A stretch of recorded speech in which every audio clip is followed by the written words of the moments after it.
Казахстане 1,5 миллиона домашних хозяйств. Что я имею в виду домашних хозяйств? Это когда один дом, одна квартира. Ну, то есть одно семейство. Да? Я не говорю про квартиры, их таких там 5,5 миллионов домохозяйств, квартир. Одна квартира.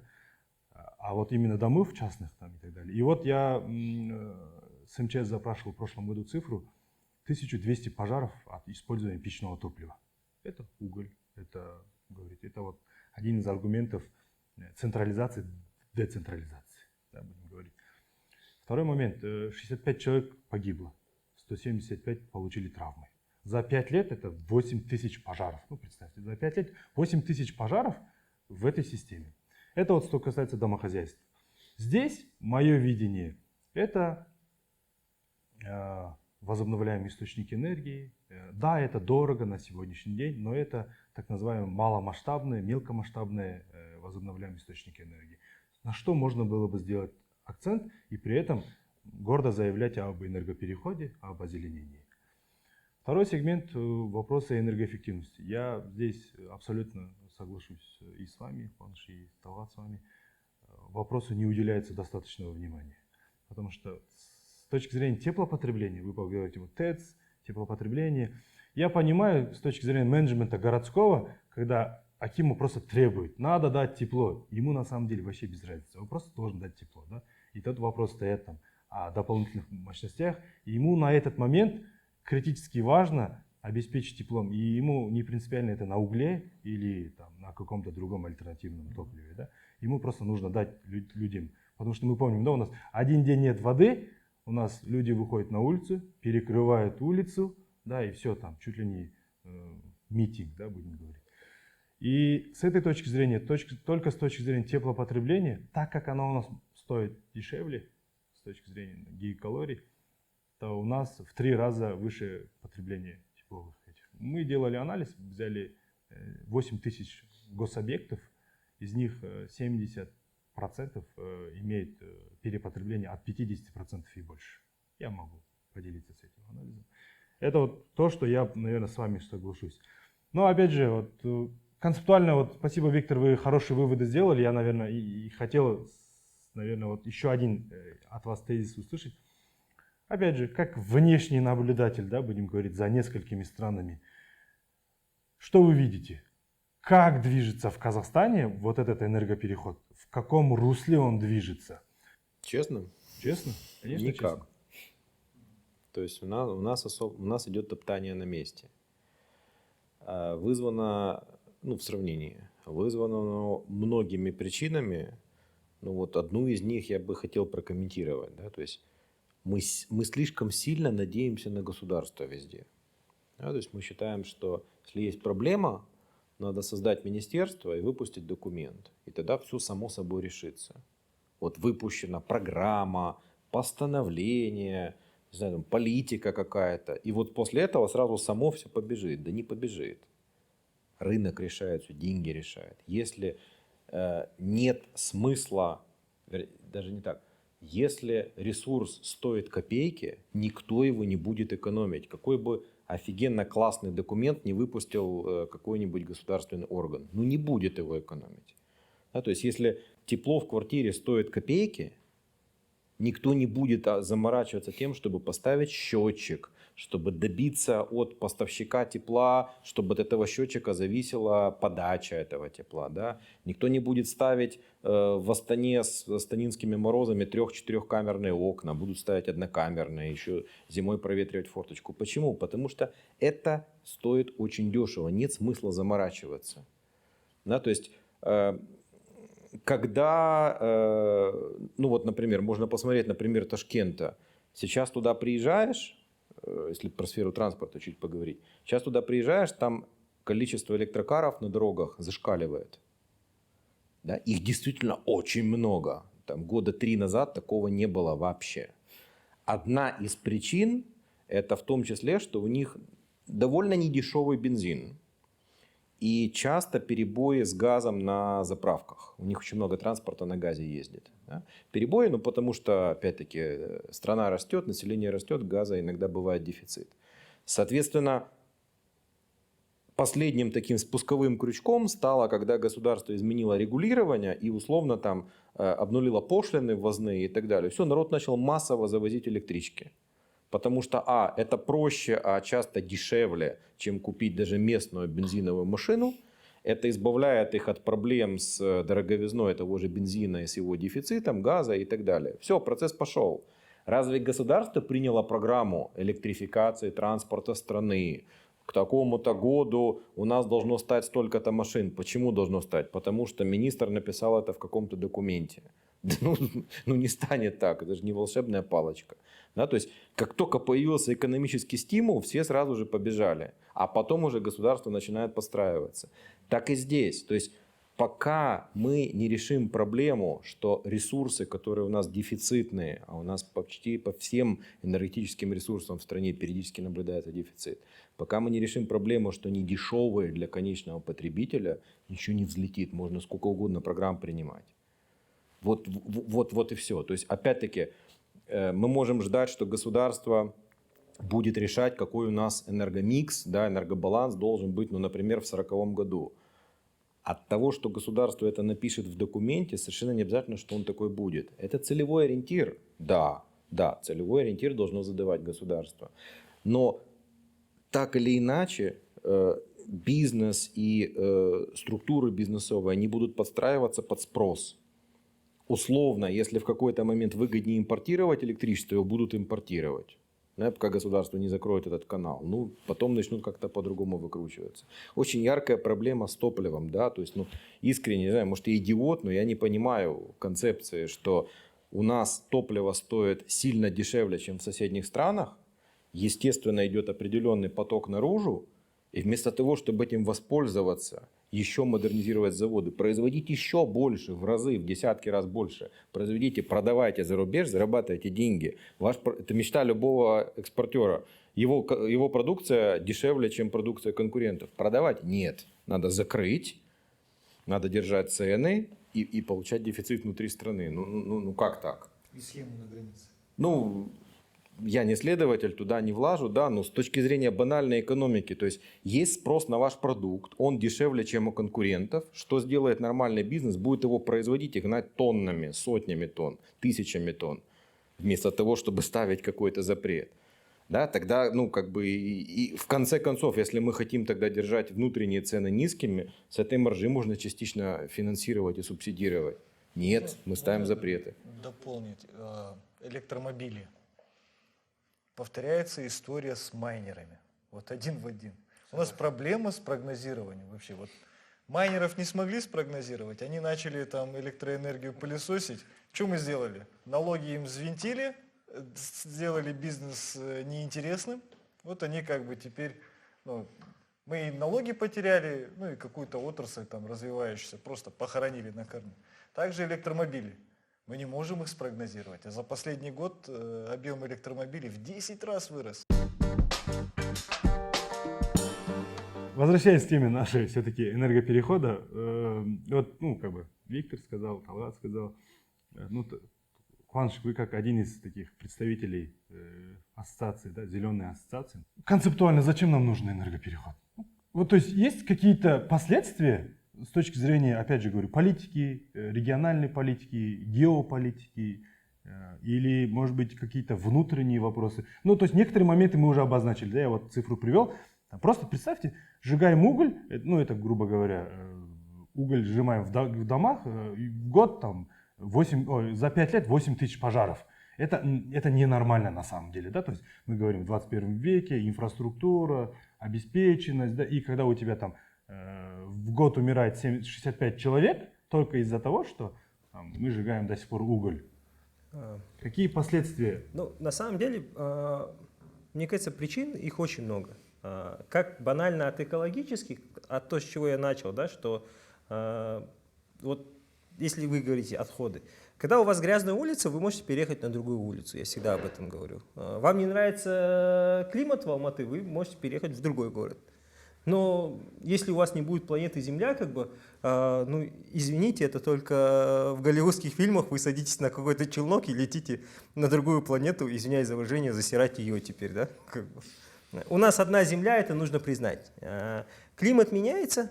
Сейчас, получается, сегодня 12 октября. В моем детстве я в это время ходил, на самом деле, уже в зимней курточке. Сейчас я хожу в сюртуке. Климат меняется. С этим никто не спорит. Из-за того, что климат меняется, мы и так территория, которая подвержена опустыниванию, из-за изменения климата это опустынивание растет еще больше. Да, у нас большая страна, но надо признать, что территорий, где бы люди хотели жить, не так уж и много в нашей стране. Как бы. И поэтому терять еще какие-то квадратные метры очень сильно не хотелось бы. Из-за того, что идет опустынивание, у нас очень сильно стоит дефицит воды. В прошлом году GIZ делал исследование. На самом деле, если развиваться так, как развиваться, у нас отключение электрической энергии будет не из-за того, что мы станции не модернизируем, потому что у нас просто не будет воды для охлаждения энергоблоков. Вот и все. Как бы. Это вот, да, экологически. Если вы говорите о пожарах, я могу сказать, что когда писался экологический кодекс, мы делали исследования, и плохое качество воздуха приводит к тому, что люди в Казахстане умирают раньше, болеют больше. И в целом, если это считать в деньгах, это порядка 2% казахстанского ВВП. 2% казахстанского ВВП – это, по идее, 4 миллиарда долларов, которые мы ежегодно недополучаем из-за плохого качества воздуха. Вот сейчас мой друг, товарищ Талгат, говорит, ему нужно 110 миллиардов тенге. Мы 4 миллиарда долларов ежегодно как бы теряем, тогда, когда Талгату нужно всего 110 миллиардов тенге для того, чтобы энергетика перестала коптить воздух. Как бы. Мне кажется, на самом деле государство, вот, когда мы говорим, то, что ресурсы, государство должно действительно сесть Считать. и начать считать. Как бы, не так, что вот какие-то... Не надо думать о политических, что я не подпишу там Global Methane Pledge, мне руки не будут жать, да? Я не присоединюсь к там, Парижскому климатическому соглашению, тоже войду там в какую-то когорту там, тех стран, которых как бы, обычно не желают видеть на празднике мира. Нужно думать просто чисто о том, что мы первое государство, у нас есть свой народ, свой суверенитет, у нас есть свои национальные интересы, и мы как государство в первую очередь заинтересованы в том, чтобы наши национальные интересы защищались, чтобы наша нация имела то, что гарантирует ей Конституция. Конституция гарантирует нашему населению не только благоприятную экономическую жизнь, но на самом деле в том числе и благоприятную окружающую среду.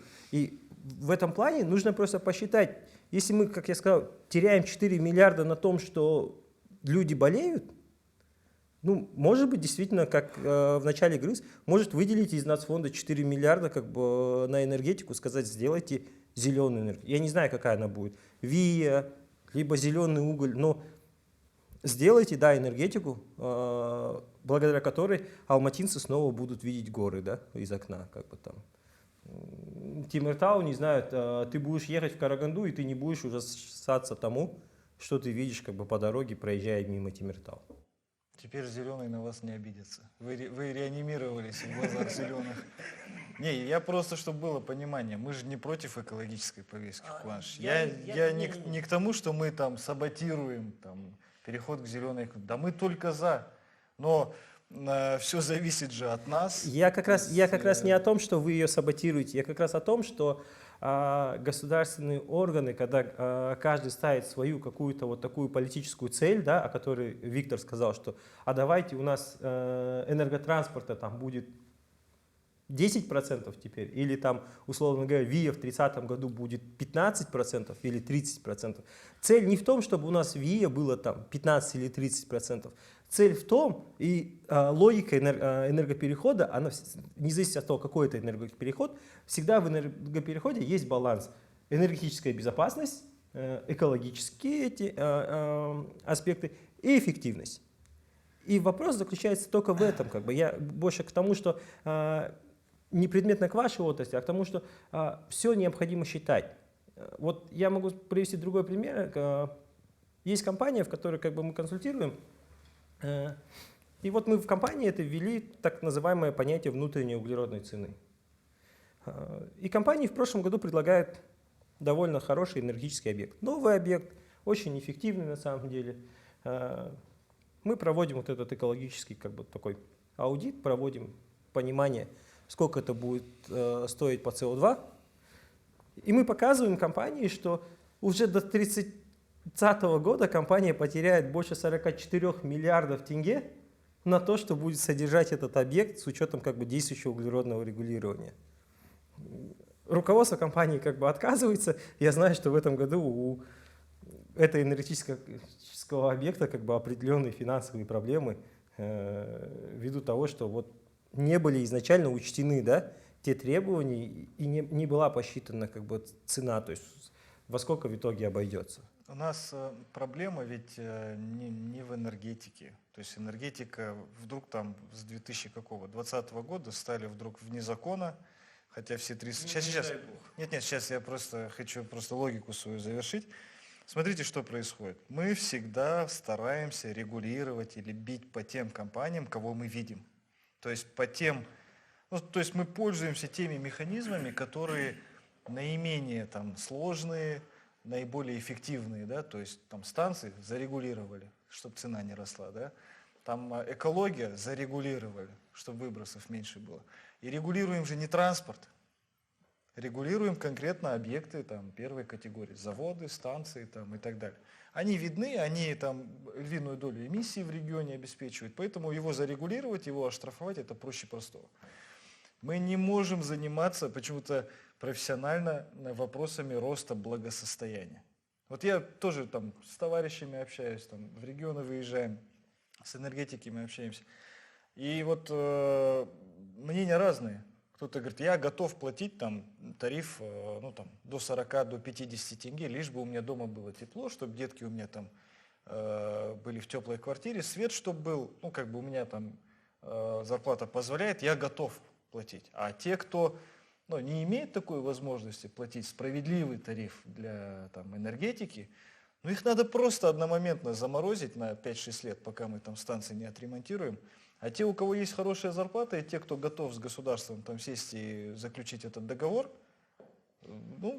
там тариф должен быть справедливый. Иначе никак. То есть, отвечая на тот вопрос, который Куаныш задает, по поводу того, что надо посчитать. Да мы посчитаем.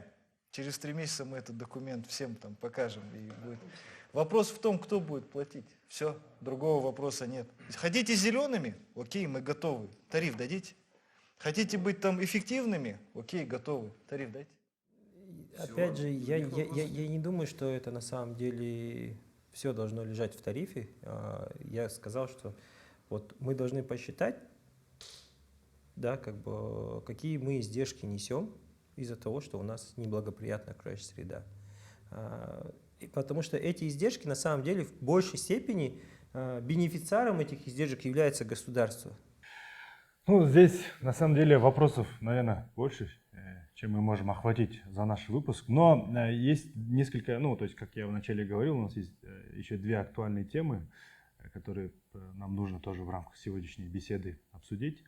Вот опять же, резюмируя то, что вы сказали, я где-то, опять же, работая в зеленой компании, будем говорить так, казахстанской зеленой компании, мы тоже очень много исследований читаем, изучаем, анализируем и, наверное, тоже сталкиваемся с тем, что есть очень много выгод, которые Казахстан теряет, регион теряет с точки зрения, опять же, плохой экологии, плохих общей ситуации, допустим, с точки зрения климата. Правильные расчеты с точки зрения, опять же, СИБАМа, и вот Виктор тоже правильно обозначил. СИБАМ это не только Европа. СИБАМ вводит и Китай, СИБАМ вводит скоро Канада, Америка. И просто вопрос будет в том, что теперь многие страны развитые, которые входят в 7, в 20, они будут требовать с других стран, будем говорить, стран третьего мира, какую-то пошлину. И они будут придумывать до тех пор, опять же, вот мы здесь к вам возвращаемся. Давайте сперва повышать общее благосостояние, параллельно модернизируя. И об этом Виктор тоже говорил. Но у нас в вопросе энергоперехода есть еще один очень важный компонент. И я читал, Виктор, вашу статью в одной из интернет-изданий, где EY проводил исследование. Я думаю, это первое такое исследование в Казахстане, именно с акцентом на критически важные минералы, критически важные ресурсы, потому что до этого именно с точки зрения Казахстана я не сталкивался, буду честен, да. Опять же, Казахстан, имея множество ресурсов, мы никогда их не классифицировали вот так. Что такое критически важные материалы, да? И вот такая классификация последние 3 года проходит. Я вижу, я помню, в 2021 году, в 2020 году Европейский Союз уже выпускал некий свой сборник критических важных минералов, ресурсов.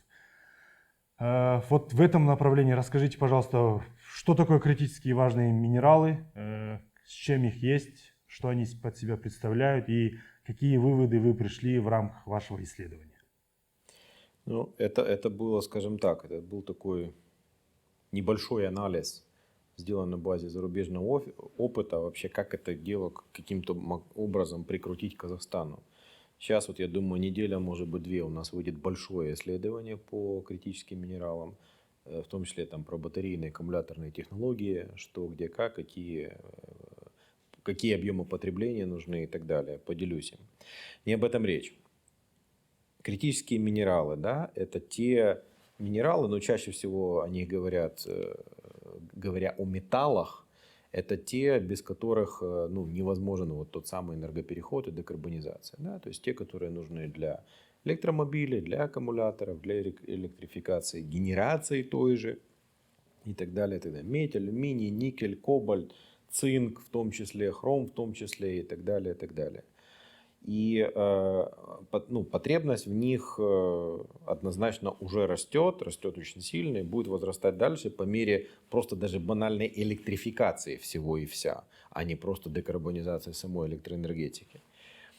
Идея вот в чем. Я за сегодняшнюю дискуссию несколько раз недаром вспоминал Китай. К этой стране и к их опыту стоит присмотреться пристально. Да, то есть мы привыкли, что Китай — это мировая сборочная фабрика, да, что там крупнейшие в мире энергоемкие, очень энергоемкие производства, что, соответственно, энергетика, которая обеспечивает их электроэнергией, она очень грязная, там, угольная и так далее. Это все так. Китай продолжает развивать эту энергетику, продолжает развивать промышленность. Но что происходит и уже произошло параллельно? Эта страна контролирует большую часть редкоземельных металлов мира. Как добычи, так переработки и, что особенно важно, повторной переработки и утилизации. Эта страна контролирует огромную номенклатуру и объемы вот этих самых критических минералов. Большинство металлов. Эта страна уже один из крупнейших в мире производителей аккумуляторов. Эта страна уже холдер одних из ключевых и активно развивающихся технологий производства аккумуляторов будущего. Это уже крупнейший производитель электромобилей. И даже дошло до того, что некоторые, читал недавно, европейские концерны, будем без имен, начали там закрывать свои заводы электромобилей, потому что все, конкуренцию не выдерживают. Да, то есть мы с одной стороны говорим о том, что это промышленная держава, которая развивает традиционную энергетику, традиционную промышленность, да, и это все снабжает на весь мир. Но что они делают параллельно? Параллельно они подготовили тыл. Я сомневаюсь, что они делали это просто так, потому что они хотели быть зелеными и пушистыми.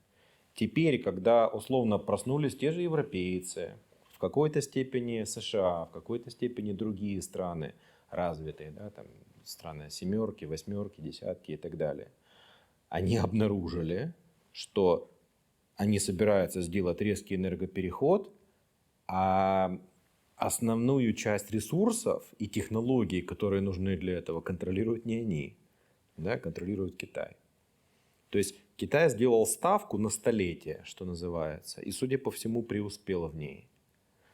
Почему? Потому что, опять-таки, да, продолжая развивать традиционную промышленность и энергетику, он готовил себе этот тыл. Теперь он может гораздо более резко, чем другие страны, постепенно сворачивать эту левую часть, потому что у него уже подготовлена правая.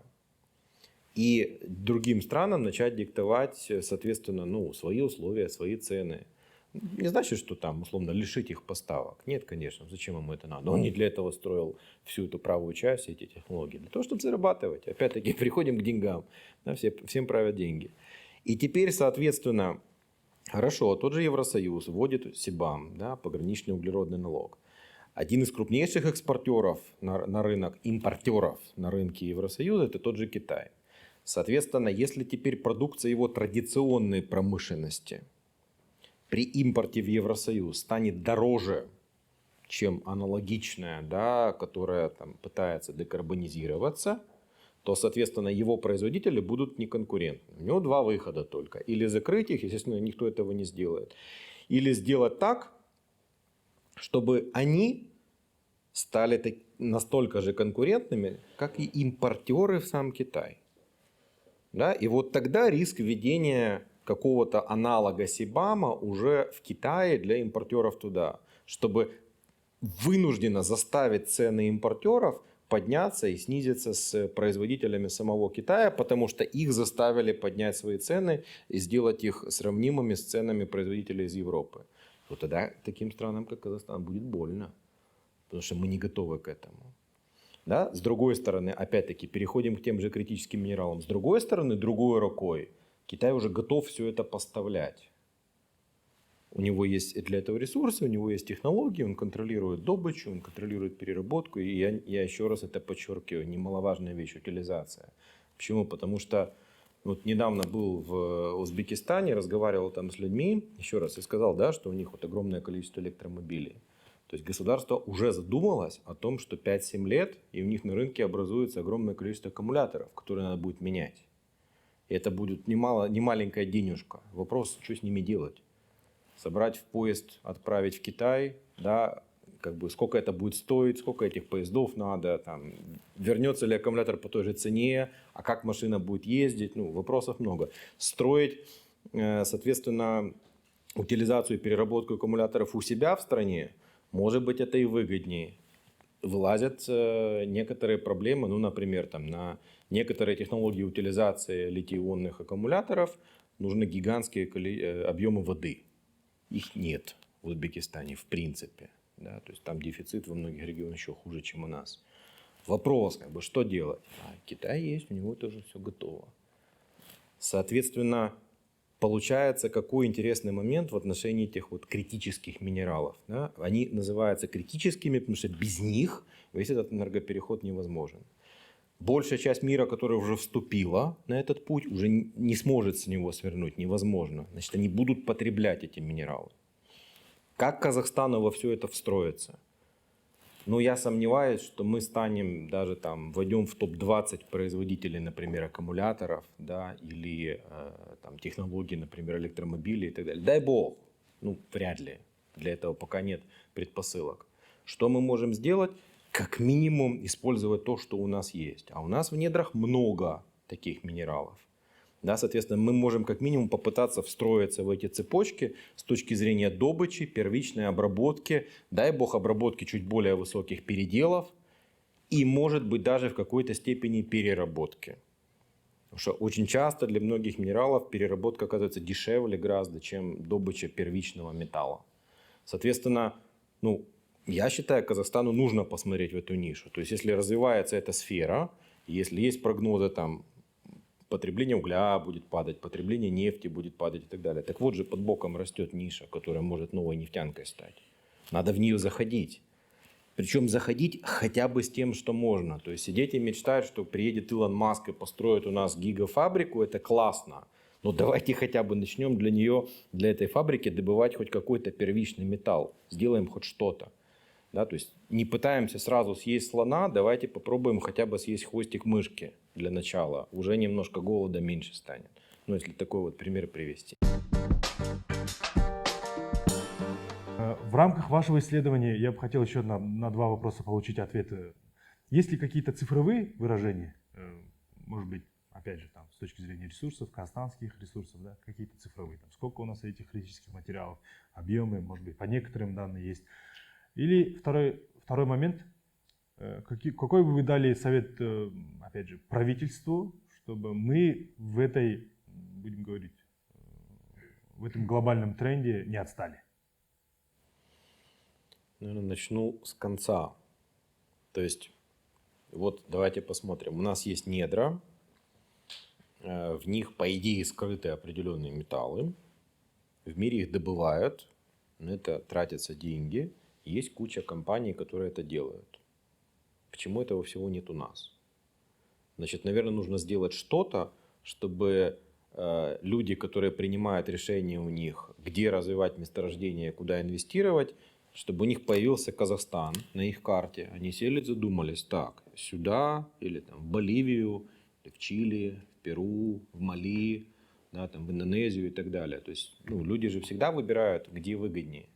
То есть вопрос не в том, что нужно каким-то образом затащить, там условно, не знаю, Рио Тинто, например, да, и вот если какой-то чиновник с ними встретится, пожмет руки, они придут и с радостью начнут работать в Казахстане. Просто так не будет этого никто делать. Им должно это стать выгоднее, чем делать то же самое в какой-то другой стране. Соответственно, для этого нужно создать условия. Если это, я сейчас утрированно, да, если это означает на какое-то время обнулить налоги, значит их надо сделать. Если это означает оцифровать геологические данные и раскрыть их, значит это надо сделать. Если это означает вложить деньги в то, чтобы разведать хоть какую-то первичную сейсморазведку, например, сейсморазведку сделать, спутниковую и так далее, хоть немного о каких-то месторождениях говорить, значит это надо сделать. Но сам по себе инвестор просто так в страну, которую он не знает, не придет. Да, у него есть для этого возможности другие. То есть у тебя есть только возможность сделать там красивее, да, там, сделать выгоднее, сделать интереснее, вот само по себе чудо не произойдет. Соответственно, нужна аналитика, да, по основным тем же критическим минералам, которые необходимы миру, где они добываются, в каких странах. Далее, условно очень проанализировать, сколько это стоит там.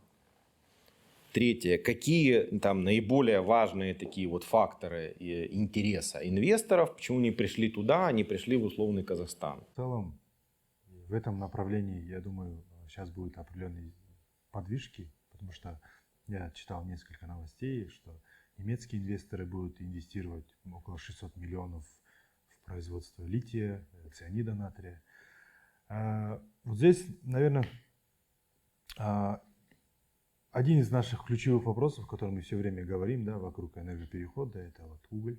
Да, и как страна, обладающая, до этого говорили, 300 лет, теперь 700 лет запасами угля.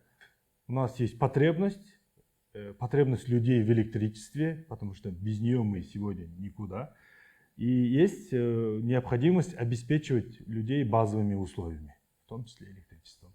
И вот здесь мы плавно переходим, Талгат, к нашему, наверное, финальному вопросу. Есть ли будущее угля в Казахстане? Самое сложное, что-то вы мне задали в конце. Я сейчас скажу углю быть, Куаныш скажет, нет, я не согласен, мы снова будем здесь. Виктор, давайте мы сделаем расчеты с точки зрения экономики. Виктор скажет, поехали в Китай, посмотрим китайскую. Пока Министерство экологии не использует там в полную силу свои возможности, а я говорю там о ранее принятых документах, если ими прям руководствоваться, то можно угольную отрасль так накрутить, что она в следующем году будет остановлена. Откровенно. Пока есть станции, у которых там проектное топливо, там Богатырь, Кажера, Восточный, там Ангрецор и так далее. Пока есть станции, углю быть. Коллеги, еще раз большое спасибо за то, что вы сегодня смогли уделить свое вечернее время для того, чтобы обсудить очень актуальную тему. Я всегда во всех выпусках говорю, что мы за один выпуск не охватим, хоть 8 выпусков мы будем делать, мы не охватим все аспекты. В любом случае, коллеги, спасибо большое за ваше уделенное время. Если у вас есть что-то от себя сказать, всегда приветствуется. Знаете, я бы вот такой штукой интересной закончил. У нас часто говорят, что вот у нас люди не умеют думать наперед, вот как-то, значит, вот там условно в Европе там другие, да, они вот прям задумываются, а у нас всем плевать. Не сказал бы так, да, то есть на эту планету других людей не завезли, да, и я не согласен, что мы по своему мышлению чем-то принципиально отличаемся там от другой части мира. Почему так думаю? Вот один хороший пример есть. Я его не раз уже на разных публичных мероприятиях рассказывал. С поляком одним однажды говорил, И он говорит: Виктор, вот вы там у себя думаете, что мы здесь, европейцы, вот автоматически рождаемся какими-то суперправильными, суперпродвинутыми и так далее. Говорит: нет. Я 2 раза по 400 евро заплатил, у меня замечательная память теперь. Гуляя с собакой, я никогда не забываю совочек. Все. Ну вот все. У него теперь классная память. Да? То есть механизм, он понятен. Пока нет определенного толчка тем или иным способом, человек не шевелится. Мы так устроены. Значит, этот толчок нужно тем или иным способом обеспечить. А это может быть толчок, ну, как к развитию, так и к закрытию. Пока по карману не ударит, мышление не поменяется. Ну, мне кажется, в целом финансы — это реально тот инструмент, который понимают все, да, как бы. И основная проблема вот сейчас, мы вот уже больше 1,5 часа обсуждаем, и она всегда слышно, что то не посчитали, это надо посчитать. То есть у нас есть концепция, стратегия низкоуглеродного развития, да? Но по факту у нас нету плана того, как этого достигать, кто будет платить, сколько платить, да, как бы, то есть, и все эти вопросы, они висят, при этом, как бы, ну, другой уполномоченный орган говорит, ну, у меня нет, вот, энергосистема мне не позволяет, как бы, там, ВИА наращивать, я буду уголь наращивать. Если вот, возвращаясь, почему, я не говорю, что я хочу, как бы, уголь за 60, да, но почему я думаю, что он останется, потому что можно, конечно, много раз говорить о том, что давайте децентрализируем систему, переведем на электричество отопление, но отопление на электричестве будет в разы дороже.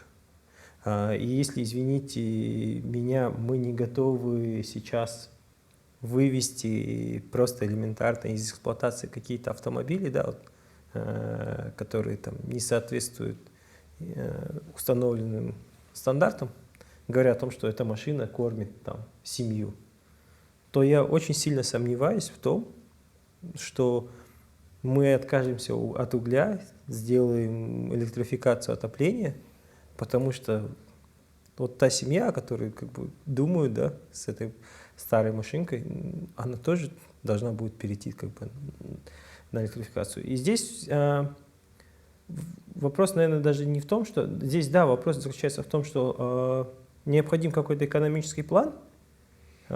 И, как один говорил вице-министр, проблема заключается в том, что очень часто суровость нашего закона нивелируется, как бы, слабостью его исполнения. Да? То есть в реалии, если мы хотим, как вот Виктор говорит, штрафовать по 400 евро, вопрос не только в том, чтобы ввести такой штраф. Вопрос заключается в том, что нужно тогда, как бы, с одной стороны, наказать в случае нарушения, но с другой стороны показать дорогу, как ты можешь пройти, чтобы, как бы, да, то есть сказать, вот, таскай с собой совок и не будешь платить, как бы. А сейчас, с одной стороны, я, как бы, понимаю вполне энергетическую отрасль, которые, как бы, говорят, ты вроде как сокращайся, но генерацию наращивай, новые мощности вводи, как бы, да, но денег на это нет. Это уже звучит как вот, денег нет, но вы держитесь. С деньгами любой может, да, пробовать без денег. Я единственное хочу сказать, что сейчас наступает период непопулярных решений. Мы уже за 30 лет покайфовали, поплясали, теперь надо ремонтировать, надо наращивать, строить, изыскивать средства, и это все будет, вернее, дальнейшее развитие энергетики, это прямо будет связано с принятием непопулярных решений. Тариф надо поднимать, там, я не знаю, что, там, гидро надо строить, давать возможность и так далее, и так далее. Но вот о чем говорит Куаныш, это я вынужден этот анекдот рассказать. Есть же минутка, да, у нас? Мыши прибегают к сове, говорят, сова, вот ты мудрая, говорит, от нас все хотят избавиться, нас все там травят этими ядами. Что нам делать? Говорит, ну что, подскажи, ты же мудрый. Говорит, станьте ежами. О, классно, говорит, и мы, говорит, стали ежами, бегут в лес, И один, говорит, остановился, говорит, слушай, ну, идея классная, а как мы ее будем реализовывать? Говорит, надо вернуться к сове и переспросить. Возвращаются, говорит, слушай, сова, а как мы это сделаем? Ну, говорит, я же, говорит, стратег, а не тактик. Поэтому, говорит, я вам стратегию рассказал, а тактику вы уже сами там подумайте. И мы вот в такой же ситуации ровно оказались. Нам прописали вектор, куда двигаться, а вот по какой дорожке, вот как правильно Куаныш отметил, по какой дорожке пройти, чтобы достичь эту цель, нам, к сожалению, не показывают. И вот мы ходим, и я думаю, но мы ее найдем.